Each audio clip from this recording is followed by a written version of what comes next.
আসসালামু আলাইকুম প্রিয় বন্ধুরা। কথা বলছি বর্তমান টার্গেট বিএনপি ভারপ্রাপ্ত চেয়ারম্যান তারেক রহমান। তাকে ক্ষণে ক্ষণে প্রতিদিনই প্রতিক্ষণে টার্গেট করা হচ্ছে। কি নিয়ে টার্গেট করা হয়? তার বর্তমানে বিএনপি ভারপ্রাপ্ত চেয়ারম্যানের স্বাভাবিক কারণে প্রতিদিন কোনো না কোনো প্রোগ্রাম থাকে। সেই প্রোগ্রামে উনি বক্তব্য দিচ্ছেন। সেই বক্তব্যগুলি কাট করে নিয়ে অপপ্রচার করা হচ্ছে। শুধু ভারপ্রাপ্ত চেয়ারম্যানকে নিয়ে এমনটি করা হচ্ছে তাও নয়, পার্টির মহাসচিব এবং বিভিন্ন অঞ্চলের নেতৃবৃন্দ, আমাদের মনোনয়নপ্রাপ্ত নেতাদেরকে নিয়ে বটর বাহিনী এগুলি নিয়ে অপপ্রচার করছে। যাই হোক, আমি আজকে মূল বিষয়টা রেখেছি বিএনপি ভারপ্রাপ্ত চেয়ারম্যান জননেতা জনাব তারেক রহমানকে। তারেক রহমানের একটা বক্তব্য নিয়ে খুব তোলপাড় অপপ্রচার করছে, মিডিয়াগুলো খুব সোচ্চার হয়েছে। সেটা কি? তিনি বলেছেন ব্যক্তি নয়, মার্কাটাকে আপনাদের দেখতে হবে। মার্কা দেখে আপনি তো কাজ করবেন ধানের শীষের জন্য, ব্যক্তির দিকে না তাকিয়ে আপনি অনৈক্য তৈরি করবেন না, এরকম একটা বক্তব্য দিয়েছেন। হোয়াটএভার, আমি বলছি কি, বিএনপি ভারপ্রাপ্ত চেয়ারম্যান ব্যক্তি নয়, মার্কা দেখার কথা বলেছে, এটাকে অপপ্রচার করতেছে বটর বাহিনী সহ মিডিয়া পাড়ার। কোন ভাষায় বললে এটার যে আমার ভিতরের যে ক্ষোভটা নিবারণ হবে সেটা আমি বোঝাতে পারছি না, এখানে গিয়ে আটকে যাই। কারণ আমাদের তো গায়ে গায়ে দোষ, পায়ে পায়ে দোষ, চুলের গোড়া পর্যন্ত দোষ। মিডিয়াগুলি এটা নিয়ে কি বলল? বিএনপি ভারপ্রাপ্ত চেয়ারম্যানের কথা কেন বলবেন না? একটি দলীয় ফোরামে আমাদের সামনে, কর্মীদের সামনে, সারা দেশ থেকে কর্মীরা এসছেন, পার্টির পদপ্রাপ্ত কর্মী, তাদেরকে তিনি মার্কার কথা বলবেন না, ব্যক্তির কথা বলবেন? এটা কি? ধানের শীষ। ধানের শীষ আমাদের সিম্বল। এদেশের সমস্ত জাতীয়তাবাদী, সমস্ত বিএনপির সকল পর্যায়ের নেতা কর্মীদের ঐক্যের প্রতীক হলো জিয়া পরিবার এবং ধানের শীষ। ধানের শীষ আমাদের ঐক্যের প্রতীক। বিএনপি ভারপ্রাপ্ত চেয়ারম্যান আমাদের সামনে, কর্মীদের সামনে তো এ কথাই বলবেন যে না, ব্যক্তি নয়, মার্কার কাজ করুন। বিএনপির প্রত্যেকটি কর্মী তো এ কথা নির্দ্বিধায় মেনে নিয়েছে যে আমরা ধানের শীষ যার, আমরা তার। কেন?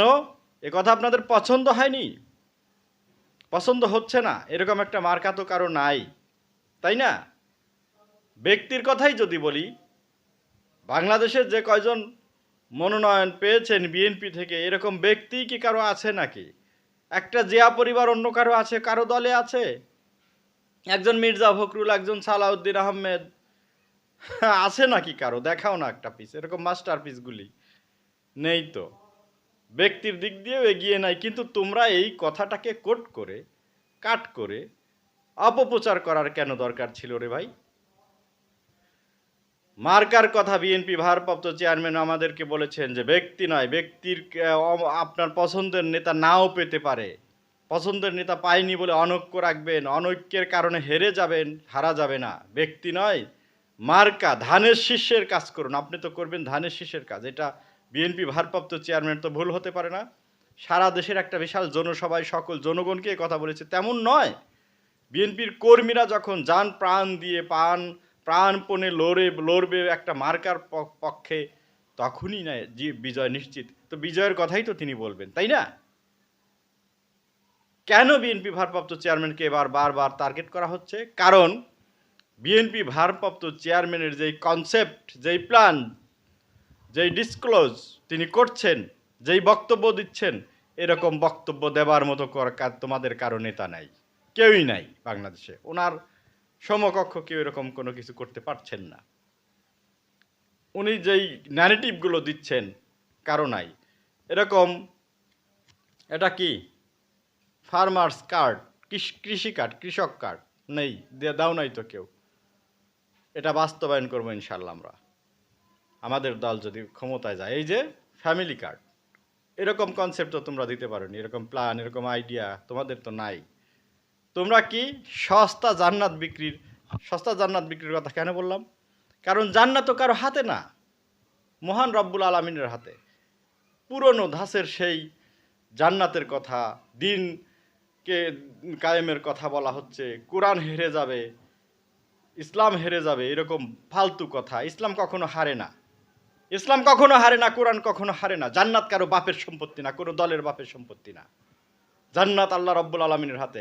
জান্নাত আমি নিজেই পেতে পারি যদি নিজে সেই ঈমান আকীদা নিয়ে চলি। তোমরা জান্নাতের মালিক, একমাত্র ইসলামের ধ্বজাধারী তোমরা। সকল দল, সব মিডিয়া হাউকাউ করে উঠেছে, ব্যক্তি নয় মার্কার কথা উনি বললেন, সেই একই কথা বলেন। কেন? এটাই তো বলবে আমাদেরকে, কর্মীদেরকে তো উনি এভাবেই কনভিন্স করবেন যে ব্যক্তির দিকে না দেখিয়ে, নিজের স্বার্থের দিকে না দেখে, নিজের প্রতীক ধানের শীষের দেখে, ধানের শীষ যখন আপনার সামনে যাবে, ধানের শীষকে দেখে, আপনার পার্টির সিম্বলকে দেখে আপনারা ইউনিটির কথা কিভাবে বলবেন? ইউনাইটেড থাকতে বলেছেন তিনি। এই কথাটাই উনার দ্বারা মানে যুক্তিযুক্ত ছিল, এটাই ওনার বলার জায়গা ওখানে একটি দলীয় ফোরামে।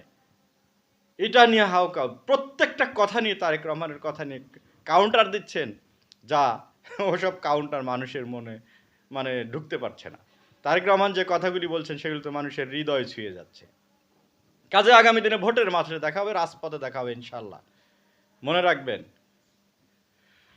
শহীদ রাষ্ট্রপতি জিয়াউর রহমান পেরেছিল জাতিকে স্বপ্ন দেখাতে, দেশনেত্রী বেগম খালেদা জিয়া পেরেছিল জাতিকে স্বপ্ন দেখানো নয়, শুধু বাস্তবায়ন করতে। জননেতা জনাব তারেক রহমানও পারবেন।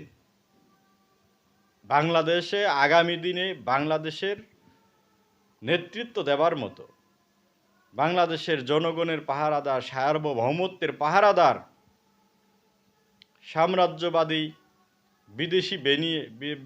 বিদেশি পেইডদের বিপক্ষে একমাত্র শক্তিশালী বলিষ্ঠ কণ্ঠস্বর এবং বলিষ্ঠ নেতৃত্ব বিএনপি ভারপ্রাপ্ত চেয়ারম্যান তারেক রহমান। সুতরাং দেশি বিদেশি সকল মহল, সকল পেইড শক্তি তার বিরুদ্ধে উঠে পড়ে লেগেছেন। সমালোচনা করলে মানুষকে সমালোচনা করবা তো উপকারের জন্য রে ভাই। আমার ভুল ধরো, তারেক রহমানের ভুল ধরো, ভুল না তারপরেও তোমাদের সমালোচনা করতে হবে। আমার মনে হয় উনি কোরআন শরীফ পড়তে বসলে তাও সেটাকে তোমরা ভুল ধরবা, বলবা না যে ভাই ভুল হয়েছে, কেরাত শুদ্ধ করে নেন। তোমরা উল্টা আলোচনা করবা যে লোক দেখানো পড়তেছে, পড়তে দাও না ঠিক মতো। যত সব অপরাজনীতি, জনশত্রু গণশত্রু দেশের শত্রুদের থেকে সবাই সাবধান থাকবেন। সকল জাতীয়তাবাদী ভাই বন্ধুদেরকে ধন্যবাদ। আল্লাহ হাফেজ। বাংলাদেশ জিন্দাবাদ।